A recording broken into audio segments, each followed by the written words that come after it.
Hello again, second grade. We had so much fun with coins yesterday, and I hope you had lots of time to practice after our time together because today we're going to be upping the ante a little bit. Let's take a peek at our learning target and see how it's a little different than yesterday.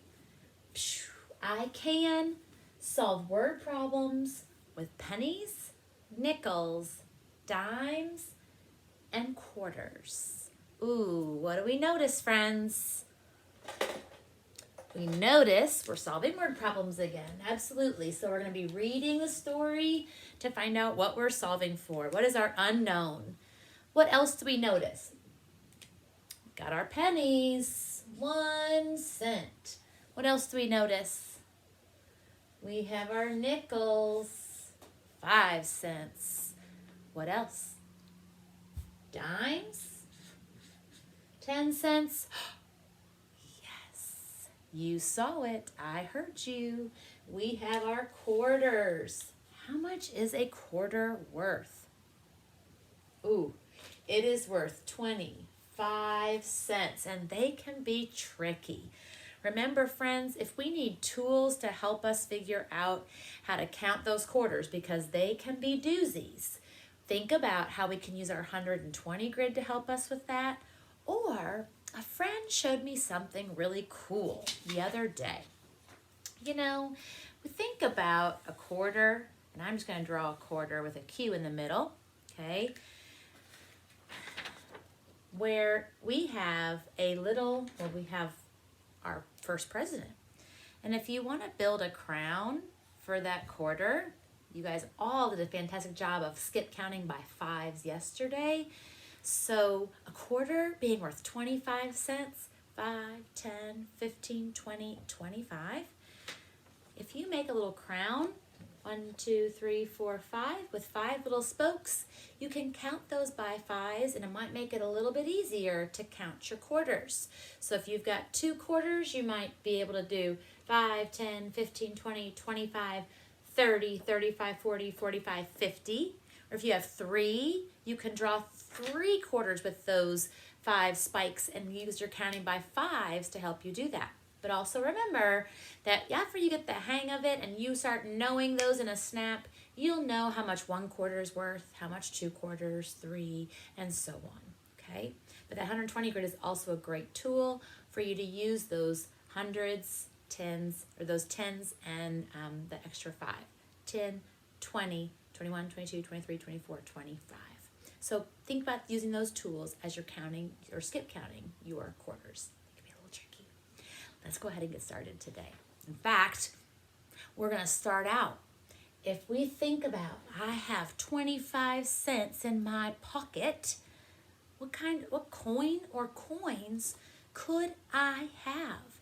I want you to see if you at home or you here at school can help me come up with as many ways to make 25 cents as possible.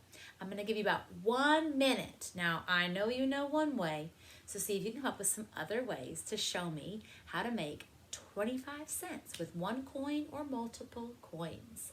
There you go. Head on off. Ooh, how many of those are you going to do? How do you know? How many of those? Ooh, that's a lot of pennies. Okay, pause me if you need some more time, my friends, okay? 5, 4, 3, 2, 1, and done. What is one of our easiest ones? If we're going to use 1 coin to show me 25 cents, which would it be? The quarter. So I could have 1 quarter. Sure can. What else could I have? Ooh, somebody says 5 nickels. 5, 10, 15, 20, 25. What's another one? Dime, dime, nickel. Count that with me. 10, 20, 25. Yes. What's another one? Ooh, what if you only had 1 dime? 10, 15, 20, 25. Ooh, look at these ways. 25 pennies. I sure could make 25 pennies. What's another way? Ooh, what if I used 1 dime, 2 nickels? How much is that worth? 20 and 21, 22, 23, 24, 25. There's more ways than that, isn't there? If you have another way that we didn't put up here, wiggle waggle. Yes, that's wonderful. Hold on to those. The reason that we broke this up is to think about how we can look at numbers in different ways and how we can use what we already know about all these ways to make 25 to help us skip count, right? How can we, just like we can break apart a 10 into 10 ones, or we can break apart 100 into 10 tens, we can break apart these bigger amounts of coins into smaller chunks to make them easier to count. So, knowing that, we're going to jump right into our work today and think about our work from yesterday. So I left up our chart from yesterday, and we talked a lot about grouping our like coins to help us solve, okay? So we want to be thinking about how we can do that today as well. Blair has these coins. Oh, how many cents does she have? So take a minute, look at what you notice. How many cents does she have? How can we use what we learned about yesterday to help us tackle this problem today? Go ahead. You may go ahead and solve and think about what equation you might write to match this story as well. How many quarters do you see? How many dimes? How many nickels? What equation would you write to match that model? How did you skip count? Let's go ahead and bring our work together and let's think about this. What equation would we write to match this? Somebody says that we have 2 quarters, so we're going to put those quarters first. 25 plus 25. Okay. I feel like I need to check these off so I don't forget that I've added them. What else do you notice? Ooh, 2 dimes. A 10 and a 10. What else do we notice? Ooh, 2 nickels. Nickel, nickel. Oops. And what else do we see? 1, 2, 3, 4, 5 pennies. So I can write it like this. 1, 2, 3, 4, 5. Very good. Is there another way I could write this equation? You all are so smart. Somebody's saying, I can make that into a 10. I can make that into a 5. Yes, we can combine some of these together, can't we? So let's go ahead and do that. Those are 10. These are 5. What else do we notice? Our 10 and our 10 equals 20. Ooh. And then we have our 25 and our 25. And what does 25 and 25 make? Talk to me about what you did first, friend. Ooh, okay. You said, I know that 20 plus 20 equals what? 40. All right, and then what did you do? You added your ones, okay? Your 5 and your 5 equals 10. And then you added your 40 and your 10 to make 50. It reminds me a little bit of our work from last week, doesn't it?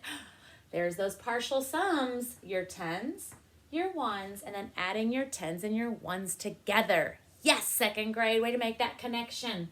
So if we know that this is 50, and you're adding your 20, your 10, and your 5, how can we go about solving that?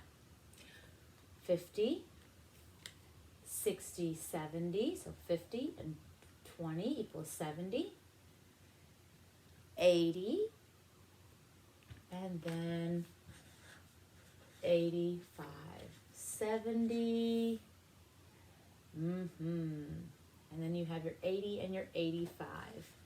That's not how everybody solved it though, is it? Okay, friend. Talk to me about how you solved this. You grouped them up. Okie dokie. And how did you group them up? Quarter, quarter. Okay. Dime, dime.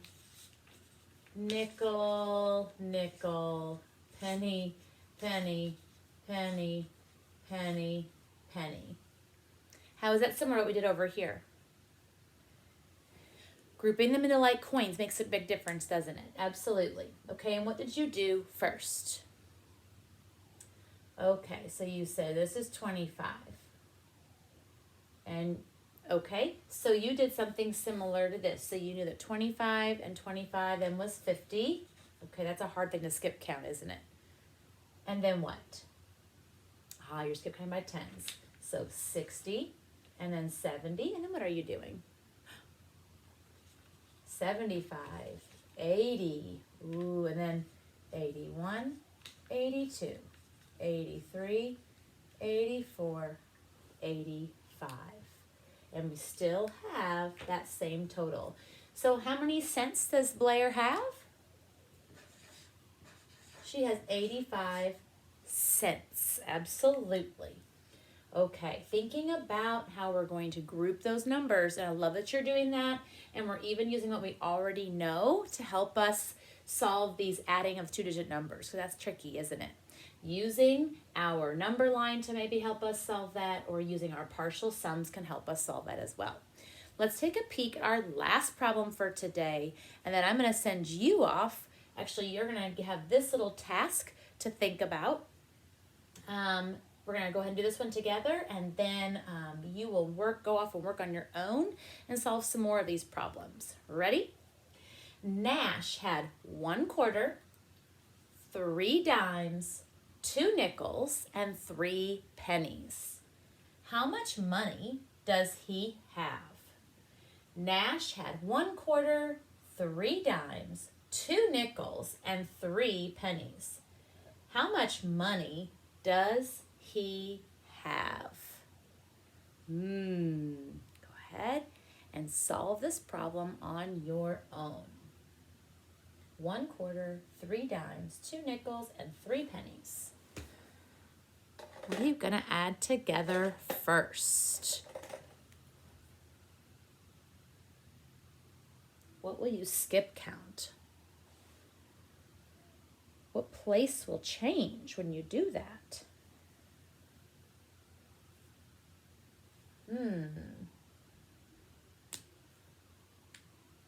Let's go ahead and come together. Remember, if you're at home, please feel free to pause if you still need some more think time for this. We have our 1 quarter,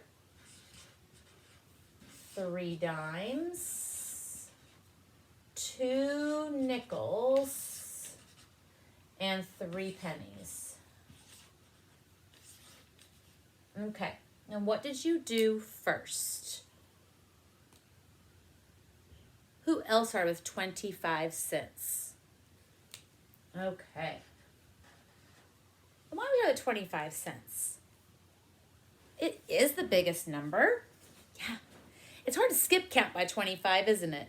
We learned that from up here, too. We still had to break it up to help us add it. So it's a little tricky to skip count. So if we can start with that 25, it makes it a lot easier. Once you did that, what did you need to do next? And why is that 35 and not 40 or 30? Because that's worth 10 cents, right? And so our tens place is going to change, but our ones place does what? Stays the same. All right, so then this would be what? 10 more is 45, 55, and then what are we going to do? I'm hearing somebody say, well, when I skip count by fives, after I say 55, I see 60, because 55, 56, 57, 58, 59, 60. And we know that there's a little pattern there, isn't there? 5, 10, 15, 20. There's either a 5 in the ones place or a 0 in the ones place. So then we come 65, and then what do we do? Ooh, 66, 67, and 68. How much money does Nash have? 68 cents. Very good, second grade. My challenge for you for your exit task, how can you show me 68 another way? Okay, let me say that one more time. I want you to use some other coins to show me 68 cents. Ooh, I'm excited to see what combinations we come up with. See you tomorrow. Don't forget, when we are solving or we're adding these mixed up numbers or these mixed up coins, putting them with coins that are like each other first makes it a lot easier to count. Don't lose sight of that. See if that can help you as you're solving your problems this week. Go ahead. Happy solving.